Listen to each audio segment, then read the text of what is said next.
Nous allons maintenant nous attarder sur le traitement de la chaîne commerciale de vente de produits au niveau de votre entreprise. Alors, différents moyens sont possibles pour mettre en œuvre une relation commerciale, soit une vente directe à partir donc, du module de vente, mais aussi il est possible de travailler à partir du module de CRM. Alors, dans cette vidéo, on va surtout s'intéresser sur la mise en place en fait, du module de vente, du devis jusqu'à la facturation et son encaissement. Et nous verrons dans une autre vidéo comment traiter le module CRM au niveau du processus commercial. Alors pour commencer, on va vérifier finalement si nous avons des contacts qui ont été initialement créés au niveau de la base, ainsi que des articles. Alors pour vérifier les contacts, vous cliquez sur le module contact. On voit ici qu'on a apparemment donc deux entreprises, les établissements Chauffard et puis le Grenier d'Aglaé, qui ont été créés par le biais d'une importation initiale, vue dans une autre vidéo. Et on va vérifier maintenant si nous avons des produits dans le module de vente. Pour cela, au niveau du module de vente, vous validez donc l'article, le menu article, puis les articles. Alors ici, on voit qu'on a un certain nombre de produits qui ont été importés. Donc on peut mettre en place en fait ici un processus commercial de vente. Alors comment allons-nous procéder? Alors dans un premier temps, je reviens, donc je clique sur le mot vente afin de revenir à la racine, au tableau de bord. Et on va commencer par créer un devis. Et vous allez voir qu'en fait, à partir de cette structure, vous verrez que le devis va mettre en place tout un système de workflow qui permettra d'aller jusqu'à la version de la facture et de l'encaissement de la facture. Alors, dans un premier temps, donc sur le devis, vous pouvez cliquer sur le bouton Créer. Et une fiche s'ouvre dans laquelle on a affaire à un nouveau devis. Ici, pour l'instant, il n'a pas encore été enregistré. On verra après comment on fait pour le mettre en place. Vous savez que dans son statut, pour l'instant, dans la relation commerciale, on est au niveau du devis. Et vous voyez que lorsque le devis sera envoyé et validé, on passera d'état en état. Petite chose aussi, lorsque vous travaillez sur Odoo, vous avez l'ensemble du workflow de la création des différents documents commerciaux qui apparaît sur la partie droite ou en dessous en fonction de la résolution de votre écran. Alors dans un premier temps, on va aller choisir un client. On va prendre par exemple le Grenier d'Aglaé. On va estimer que le devis est valable jusqu'à lundi prochain. Nous sommes le 14, on fait donc jusqu'au 23 mars. On peut préciser des conditions de paiement et on expliquera par exemple ici que notre client, on va lui laisser 30 jours pour régler la facture. Lorsque vous avez complété les différents les éléments, on pourrait dire, relatifs au haut de la facture, vous pouvez donc ajouter un ou plusieurs produits en sélectionnant dans la liste initiale ou en réalisant une recherche avancée afin de faire apparaître les différents produits. On va prendre par exemple le premier produit ici. Vous avez la description qui apparaît sur le côté, une quantité, imaginons qu'on va positionner à 5. Le prix de vente ici est possible, donc en tout cas il est récupéré, mais on peut le modifier. Il est possible de modifier la TVA collectée sur les ventes à 20%. On peut appliquer une remise, on va dire par exemple de 10% ici. Et dès lors que vous passez à l'élément suivant, il va vous calculer le total hors taxe, le montant de la TVA ainsi que le total TTC qui apparaîtra par la suite. Vous pouvez ajouter d'autres produits. Il est possible également d'ajouter une note complémentaire, par exemple pour informer que le produit sera livré sous 48 heures. 48 heures par exemple, voilà. Ça veut dire que c'est une ligne complémentaire qui n'intervient pas dans le calcul automatique. On peut aussi organiser les lignes par différentes sections. Si vous le souhaitez et si vous n'avez pas géré les conditions générales de vente au préalable, vous pouvez rajouter ici par exemple escompte 1% sous 5 jours par exemple, mais également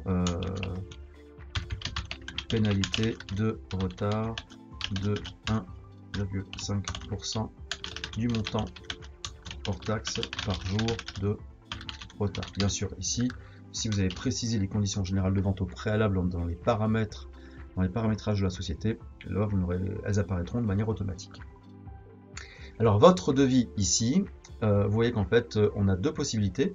Soit l'envoyer par email, c'est-à-dire qu'en fait, on va envoyer le devis au client à partir du moment où on a enregistré une adresse mail dans sa fiche contact.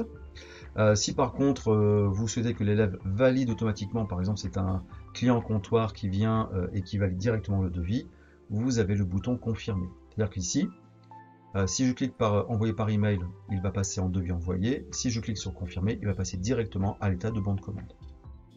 Si par contre, pour l'instant, vous souhaitez créer votre devis et vous ne souhaitez pas le confirmer, vous cliquez simplement sur le bouton sauver.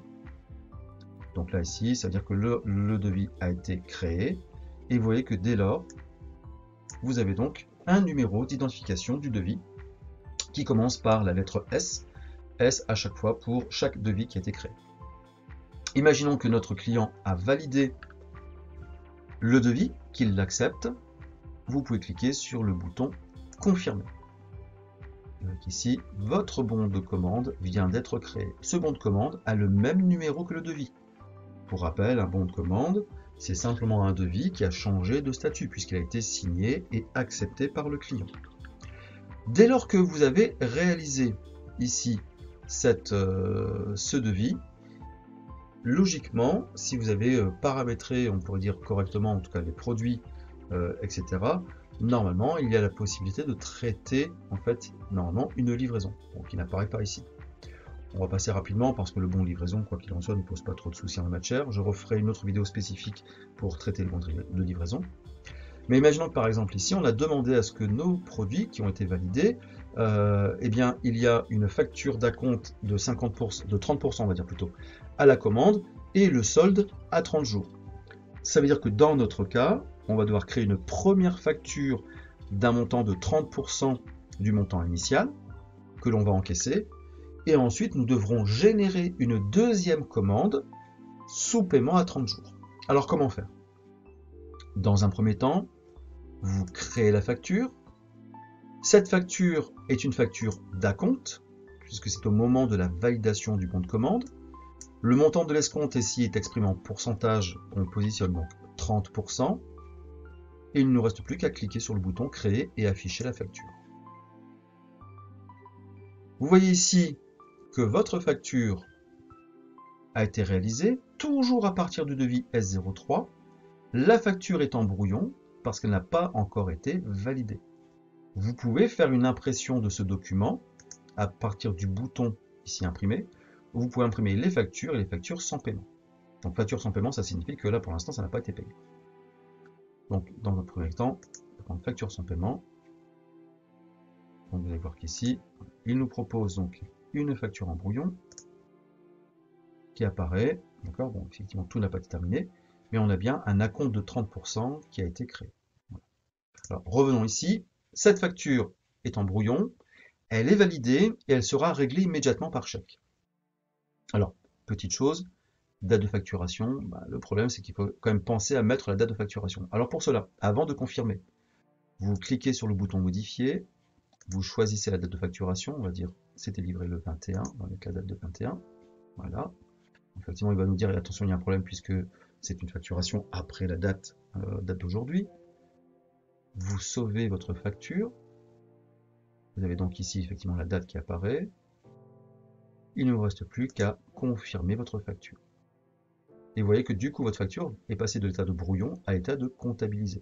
Ici, à chaque fois, vous avez l'ensemble des informations qui ont été renseignées pour les différentes étapes liées, on pourrait dire, à la création des différents documents.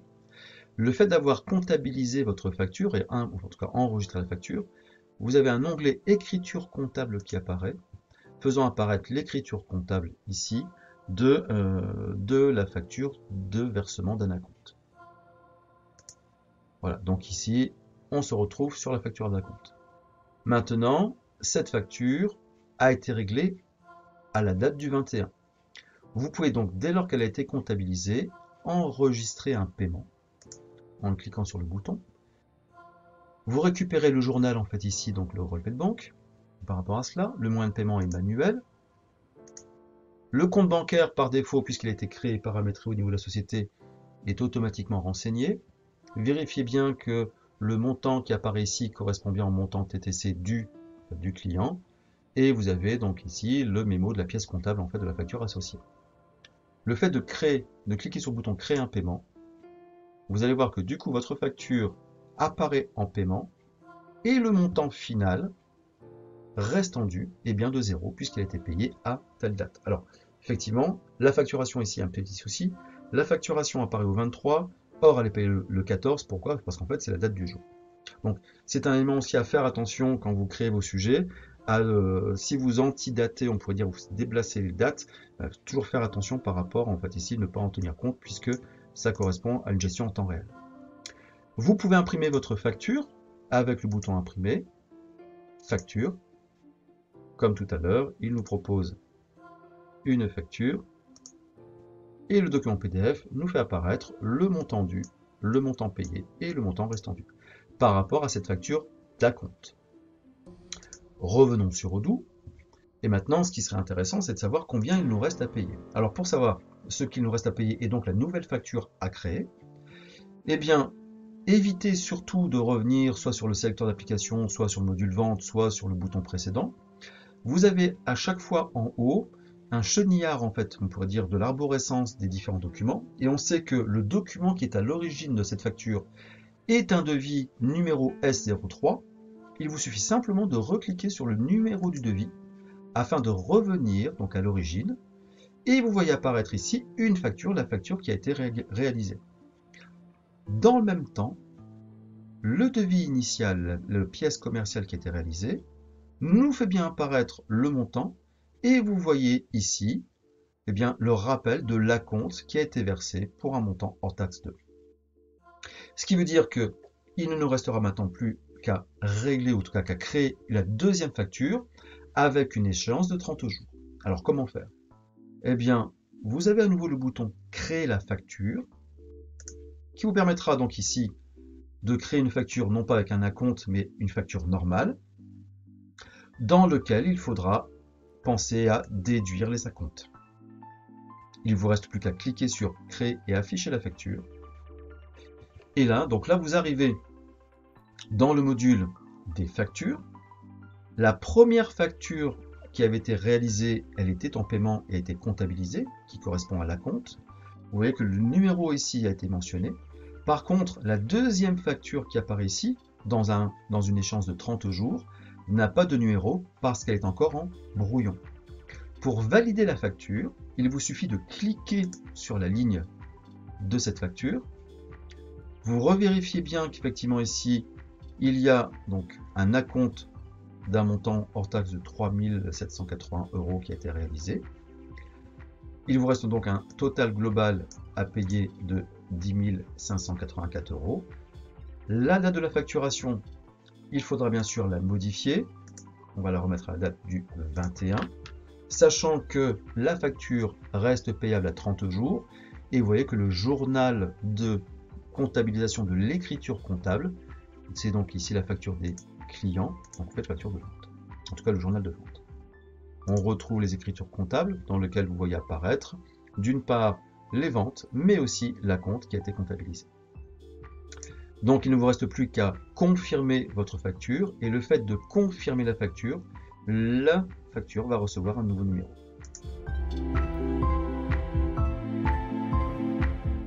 Et à partir de ce moment-là, elle a été comptabilisée. Si je souhaite voir le nombre de factures qui ont été réalisées pour ce devis initial, vous recliquez sur le numéro du devis ici, et vous voyez que les factures sont au nombre de 2. Alors la petite particularité, c'est que dans notre situation, eh bien, le principe de la livraison n'a pas été pris en compte. Alors ça, c'est un problème, c'est une question de paramétrage au niveau de la société, chose qui sera modifiée afin de faire apparaître dans une autre vidéo, eh bien, la gestion des livraisons.